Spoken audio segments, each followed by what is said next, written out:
ஆனால் ஒவ்வொரு நாளும் நம்முடைய காலையிலேருந்து இரவு வரைக்கும் நம்முடைய செயல்பாடையும் நம்முடைய பேச்சுக்களையும் நம்முடைய எண்ணங்களையும் நம்முடைய பார்வையிலையும் கவனிச்சோன்னு சொன்னால் நமக்கு பிரித்து அறிவிக்கப்பட்டே இருக்கும். நம்முடைய எல்லாமே கெட்டது தான் இருக்குது. இதை உணர்ந்துக்கிட்டு ஒத்துக்கிட்டு ஒப்படைச்சிட்டு அவன்கிட்ட வந்துட்டோம்னு சொன்னால் நம்ம வாழ்க்கை சுகமான அனுபவமாக இருக்கும். ஏன்னா அவன் நினைவோடு இருக்கிறோம். அவன் நினைவு இருக்கும்போது நம்ம பாதுகாக்கப்பட்டா இருக்கும். தவறே பண்ணிட்டு இருந்தாலும் சரி, நம்ம யாரும் சுத்தமானவங்க கண்டிப்பாக கிடையாது. ஆனால் தவறு பண்ணிட்டு தான் இருக்கும். அவசரப்பட்டுரும், அல்லது நிராசப்பட்டுரும், அல்லது கோவப்பட்டுரும். ஒரு காரியம் நடந்துச்சுன்னு சொன்னால் அதில் சந்தோஷப்பட்டுரும், நடக்குன்னு சொன்னால் சோர்வு அடைஞ்சிடும். எந்த ஒரு விஷயமும் சரி நம்ம நினைக்கிற மாதிரி நடந்துடாது. நம்ம நினைக்கிறது மேலே நடக்கும். அது எப்போ நமக்கு புரியும்னு சொன்னால் நமக்கு அமைதி இருந்தால் தான் புரியும். இல்லைன்னா நம்ம தீமையான காரியங்களை நினச்சி நல்லது நினச்சிட்ருப்போம், அது நடக்கணும்னா வருத்தப்படுவோம். இதெல்லாம் இதுக்கு முன்னாடி நம்ம அறிவு கொண்டு காலங்களில் சாத்தியம். ஆனால் இப்போ நம்ம அருள் கொண்டு வாழக்கூடிய காலமாக இருக்குது.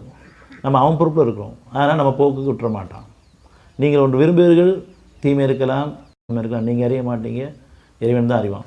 அதனால் நம்ம விருப்பங்கள்லாம் விருப்பமாக ஆசையாக கூட தெரியாது. அப்படியே அது நியாயமான விருப்பமாக இருந்தாலும் அந்த விருப்பத்தை எப்போ நிறைவேற்றி கொடுத்தா நமக்கு நல்லதுன்னு அவனுக்கு தான் தெரியும்.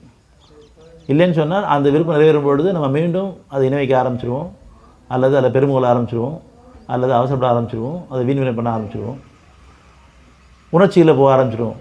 அதன் காரணமாக ஒரு நியாயமான விருப்பமாக இருந்தாலும் கூட அந்த விருப்பத்தை எப்போ நிறைவேற்றி கொடுத்தா அது நமக்கு நன்றியுடன் நம்ம இருப்போங்கிறது அவனுக்கு தான் தெரியும்.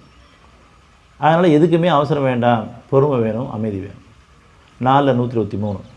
அதனால் நீங்கள் விரும்பியபடியோ அல்லது வேதத்துடையவர்கள் விரும்பியபடியோ நடந்து விடுவதில்லை. எல்லாத்துக்கும் ஒரு காலத்தவணை இருக்குது. நியாயமான தேவையாக இருந்தாலும் கூட ஒரு காலத்தவணை இருக்குது. சில பேருக்கு திருமணமே ஆகாமல் இருக்குது. நம்ம திருமணம் ஆகணும்னு விருப்பத்தை வச்சுருக்கோம், நம்முடைய பிள்ளைங்களுக்கோ நம்முடைய சகோதரிகளுக்கோ. ஆனால் அவசரப்பட வேண்டாம். எந்த நேரத்தில் திருமணம் கொடுத்தா நல்லதோ அது அவனுக்கு தெரியும். திருமணம் ஆனவங்களுக்கு குழந்தைகள் இல்லாமல் இருக்குது, ஆனால் அவசரப்படுறோம். நியாயமான தேவை தான், நியாயமான விருப்பம் தான் குழந்தை வேணுங்கிறது. ஆனால் எப்போ கொடுத்தா அந்த குழந்தை ஞானமுள்ள குழந்தையாக இருக்கும், அந்த குழந்தைகளை நீங்கள் இணைக்காமல் இருப்பீங்க. அதை கொண்டு நம்ம ஒருத்தர் சார்ந்து வாழாமல் இறைவன் சார்ந்து வாழக்கூடிய நிலை உயரும் பொழுது அந்த குழந்தை நம்ம தருவோம்.